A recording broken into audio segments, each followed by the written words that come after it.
인비터스 게임이라는 대회가 있습니다.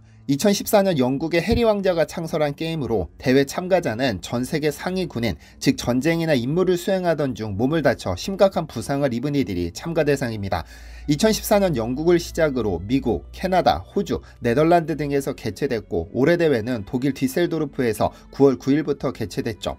그런데 이번 대회에서 유독 주목받는 인물이 있었으니 바로 러시아군의 포로로 잡혔다 석방된 우크라이나의 전쟁 영웅 타이라였습니다.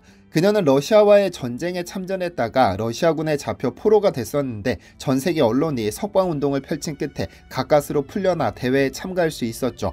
그런데 그녀가 언론과의 인터뷰에서 의미심장한 말을 남겼습니다.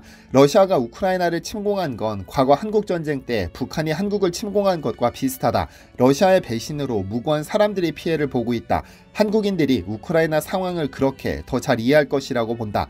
전쟁 후 한국인이 얼마나 강한 민족인지 확인됐다. 우크라이나 사람들은 한국을 재건 모델로 여긴다고 말했죠. 그런데 타이라가 강조했던 것처럼 최근, 아니 지구의 역사를 통틀어 보더라도 전쟁을 겪은 후 한국처럼 완벽히 성공한 국가는 그 유래를 찾아볼 수 없습니다. 그래서일까요? 우크라이나도 이제 본격적으로 한국을 롤모델로 삼고 아이들에게 한국을 가르치기 시작했는데요. 안녕하세요, 디스멘털입니다.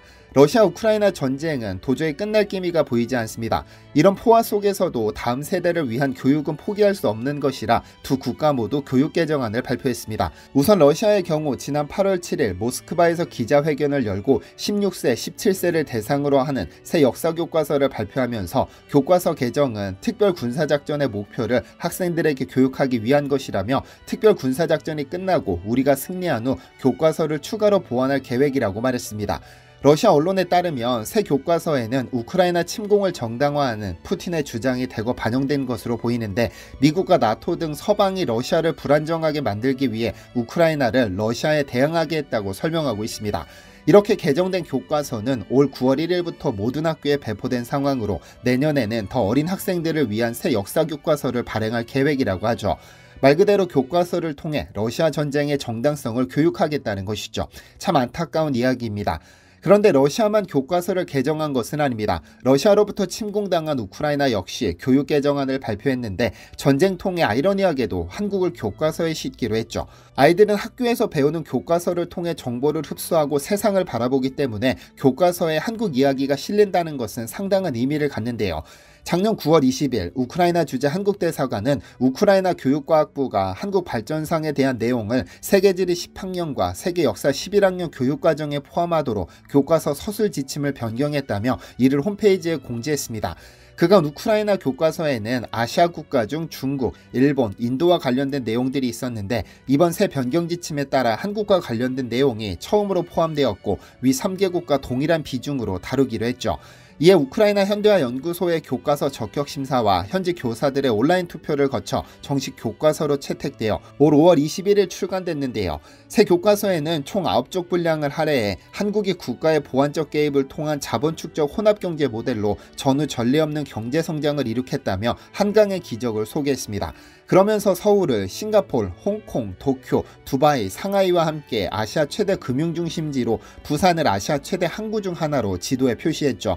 또한 한국을 경제지리, 국제정치, 무역 등에 관해 일본, 중국, 인도와 동일한 비중으로 서술했습니다. 아마 우크라이나 교육부는 현재 우크라이나의 상황을 직시하고 한국이 전쟁의 어려움을 겪고 어떻게 경제발전을 이룩할 수 있었는지, 경제발전의 원동력은 무엇이며 우크라이나 경제재건을 위해 어떤 시사점을 얻을 수 있는지 배우고 싶었을 겁니다.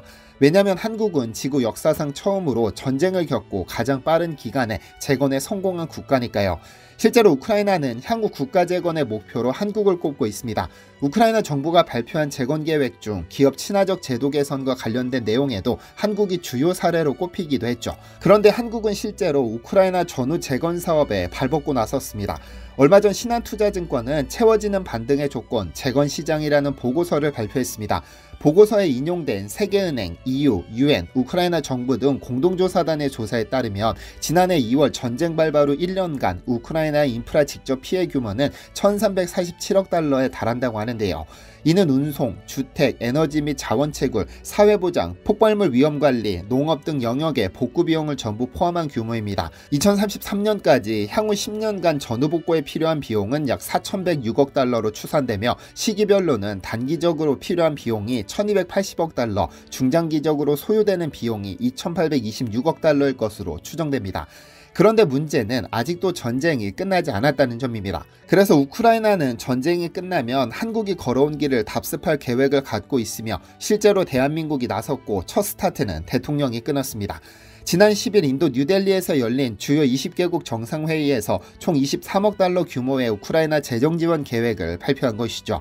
우선 내년에 3억 달러를 우크라이나에 무상 지원한 후 2025년부터 20억 달러를 대외경제협력기금을 통해 유상 원주하는 방식입니다. 이후 국토교통부 장관과 18개 민간기업, 공공기관으로 구성된 제1차 우크라이나 재건협력 대표단이 지난 13, 14일 우크라이나를 방문해 전후 재건 프로젝트를 논의했는데요.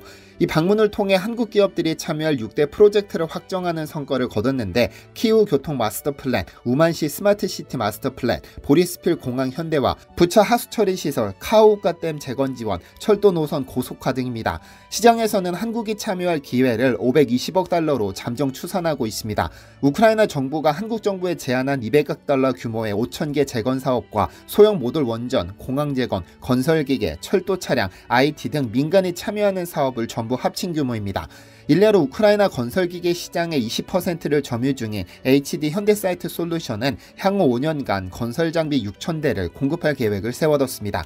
그런데 우크라이나 재건 사업에 한국이 참여한다는 것은 다른 국가들에 비해 좀 더 특별한 측면이 있습니다. 왜냐하면 러시아가 다른 국가도 아닌 북한과 최근 친밀도를 급격히 높이고 있으니까요. 심상치 않은 일입니다. 아마 얼마 전 북한 열병식에 러시아 국방장관이 초대되고 김정은이 러시아로 달려가 푸틴을 만나는 등 최근 뉴스는 접하셨을 것으로 생각됩니다. 그런데 러시아 방문을 마친 김정은이 북으로 돌아가자마자 드미트리 페스코프 크렘린궁 대변인은 우리는 가능한 모든 분야에서 북한과의 관계를 발전시킬 계획이라고 밝혔습니다.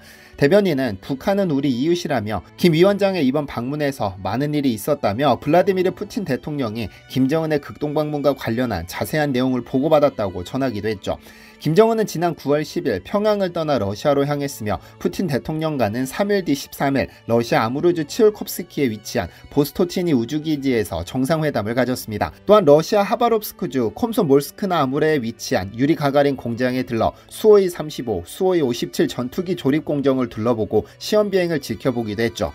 16일에는 러시아 블라디보스토크 인근 크네비치 군 비행장에서 러시아 극초음속 미사일 킨잘과 핵 탑재 가능 장거리 전략폭격기를 시찰, 대잠 호위함과 장거리 순항미사일 칼리브르 등도 살폈죠. 그 자리에서 김정은은 러시아 태평양 함대가 동북아시아와 세계의 평화와 안전에 크게 기여하고 있다면서 방문록에는 정의와 평화를 지켜낸 승리의 항적은 영원할 것이다. 태평양 함대의 경의를 이라는 친필을 남기기도 했죠. 러시아 우크라이나 전쟁을 계기로 급속히 친밀해진 북한과 러시아 그리고 중국을 포함한 북중러 연합이 선명해지면서 한미일 대 북중러 구도, 이른바 신냉전 체제가 완성됐다는 평가가 나오고 있는 배경이기도 한데요.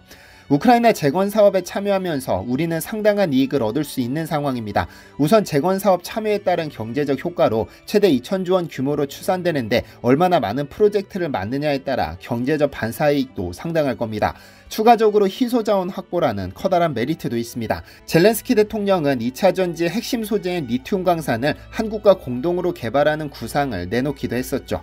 우크라이나 동부 지역에는 다량의 리튬 매장이 확인된 바 있으며 중국이 희소자원을 쥐락펴락하는 상황에서 핵심 소재 공동 개발은 한국에게는 미래를 위한 큰 그림이 될 수 있습니다.